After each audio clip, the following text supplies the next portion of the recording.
How are you doing today? I'm good. Great. Are you busy? Not really. Perfect. We wanted to know a few questions about you. About me? Yes. And how your passion towards filmmaking started and how you got into making this amazing production house. Filmmaking and production house. That's a big story to go. You have time for it? Of course. Go ahead. Oh, that's it. I think sometime just after COVID, I happened to, or just before COVID, happened to meet a person called Desiraju Srinivas. He's a journalist. He used to work for a TV channel. He planted an idea of అంటే సినీ ప్రముఖులు ఉంటారు కదా, పెద్ద పెద్ద వాళ్ళు, సినీ వాళ్ళతోటి మీరు interviews చేస్తే బాగుంటుంది అని అడిగారు. అఫ్ కోర్స్ ఐ వాజ్ చాలా రిలక్టెంట్గా ఉన్నాను స్టార్టింగ్లో, అమ్మో నేను చేయగలనా అని.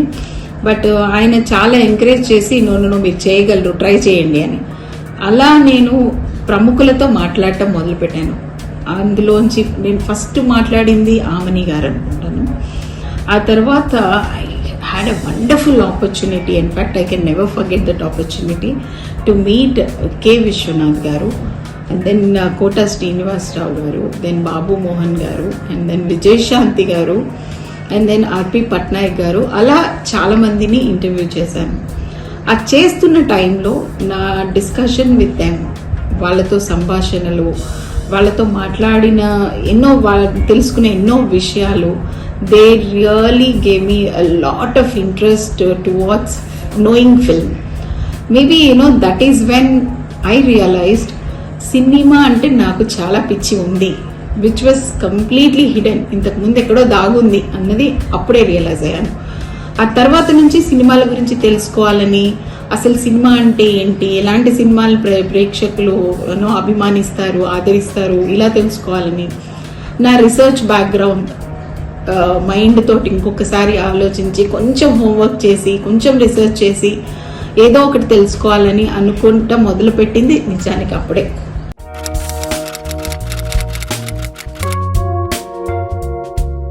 ఒకసారి ప్రొడక్షన్ హౌస్ స్టార్ట్ చేయాలి అనే డెసిషన్ నేను తీసుకున్న తర్వాత నాకు అనిపించిన విషయం ఏంటంటే, చాలామందికి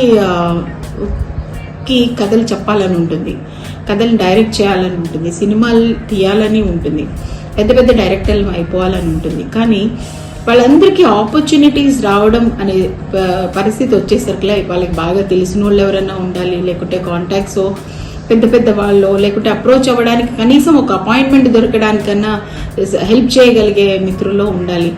అలాంటివి లేక, ఎంత టాలెంట్ ఉన్నా కానీ ఎటు దారి తెలియక, వాళ్ళలో ఉన్న డ్రీమ్స్ని సప్రెస్ చేస్తున్న యూత్ చాలామంది నీ దగ్గర చాలామంది గురించి విన్నాను, వాళ్ళ గురించి తెలుసుకున్నాను.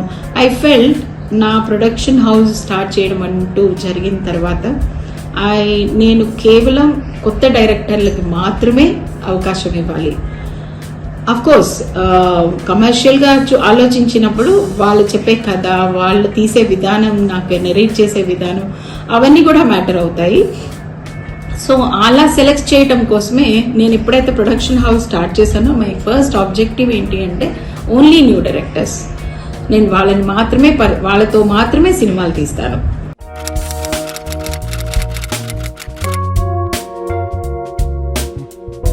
రెండవది, వాళ్ళని నేను టెస్ట్ చేయాలి. It's kind of a litmus test. వాళ్ళని ఫస్ట్ ప్రొడక్షన్ చేయాలనుకున్నప్పుడు I called 3 of the people who always mentioned to me that they want to become directors. ఏదో ఒకటి చేయాలి, పెద్ద డైరెక్టర్లు, మాకు కథలు ఉన్నాయి, అలా చెప్పిన ముగ్గురిని పిలిచి, ముగ్గురికి కూడా ఒక మాట చెప్పాను, 3 షార్ట్ ఫిల్మ్స్ తీయండి, మీ ఇష్టం వచ్చిన సినిమాలు స్టోరీస్ తీయండి, నా దగ్గర తీసుకొని రండి. వాటిల్లో నాకు ఏది నచ్చుతుందో, ఎవరిది నచ్చుతుందో వాళ్ళు నా ఫస్ట్ డైరెక్టర్ అవుతారు అని చెప్పాను. అది కోవిడ్ అయిపోగానే అందరూ చాలా ఎక్సైటెడ్గా ఉన్నారు. ఉద్యోగాల నుంచి ఇంకా వెనక్కి వెళ్ళే పిలుపులు కంపెనీల నుంచి రాలేదు, అంత బిజీ షెడ్యూల్స్ ఏమీ లేవు వాళ్ళకి. సో వాళ్ళు కూడా ఎక్సైటెడ్గా స్టార్ట్ చేస్తామన్నారు. ముగ్గురికి కావాల్సిన బడ్జెట్ కూడా వాళ్ళకి అవైలబుల్ చేశాను. చేసిన తర్వాత వాళ్ళు ముగ్గురు తీసిన షార్ట్ ఫిల్మ్స్ని తీసుకొని నేను వెళ్ళి చాలా పెద్ద ఎడిటర్. మాతాన్ కే వెంకటేష్ గారిని ఆల్మోస్ట్ 500 ఫిల్మ్స్కి ఎడిటింగ్ చేశారు, పెద్ద పెద్ద బ్లాక్ బస్టర్స్ ఇచ్చారు. ఆయన దగ్గరికి వెళ్ళి ఆ డంపంతా ఇచ్చి, సార్ మీరు ఈ డైరెక్టర్స్ ఎలా ఉన్నారు, ఎవరికి మీరు గ్రీన్ సిగ్నల్ ఇవ్వగలరు అని అడిగాను. ఆయన సెలెక్ట్ చేసిన మనిషి విపిన్ చక్రాల, మా ఫస్ట్ ఫిల్మ్కి డైరెక్టర్.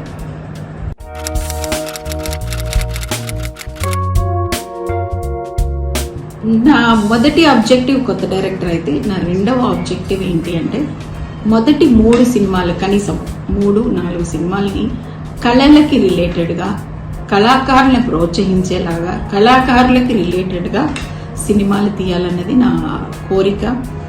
అండ్ దానికి ఇన్స్పిరేషన్ మాత్రం కె విశ్వనాథ్ గారే. ఆయనతో నా సంభాషణలు, ఆయనతో నా మీటింగ్స్ నన్ను చాలా ఇన్స్పైర్ చేసి ఆ డెసిషన్ తీసుకున్నాను. That is my second objective. నా కళలకి రిలేటెడ్గా చేసే ప్రతి సినిమాని ఏదైనా ఒక నన్ను ఇన్స్పైర్ చేసిన, నాకు ఇష్టమైన ఒక కళాకారులకి అంకితం చేయాలి అని.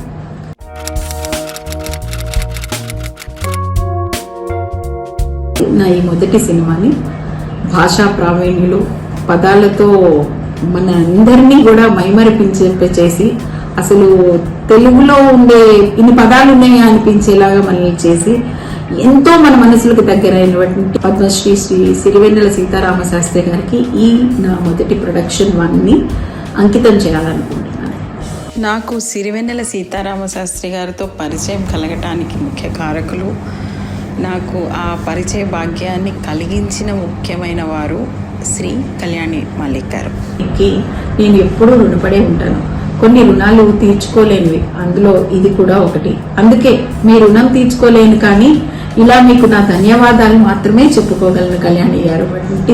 సిరివెన్నెల సీతారామ శాస్త్రి గారు, ఆయన తోటి నాకు పరిచయం చాలా చిన్నదే అయినా కానీ ఆయన నాకు ఇచ్చిన రెస్పెక్ట్, ఆయన నాకు ఇచ్చిన ఎంకరేజ్మెంట్, ఆయనతో కలిసిన కొన్ని క్షణాల్లో నాకు కలిగిన భావం, వీటన్నిటినీ కలుపుకొని ఆయనకు ఒక చిన్న ఆవగింజంతా, నేను చేయబోయేది ఒక చిన్న ఆవగింజంతే ఆయన ముందు.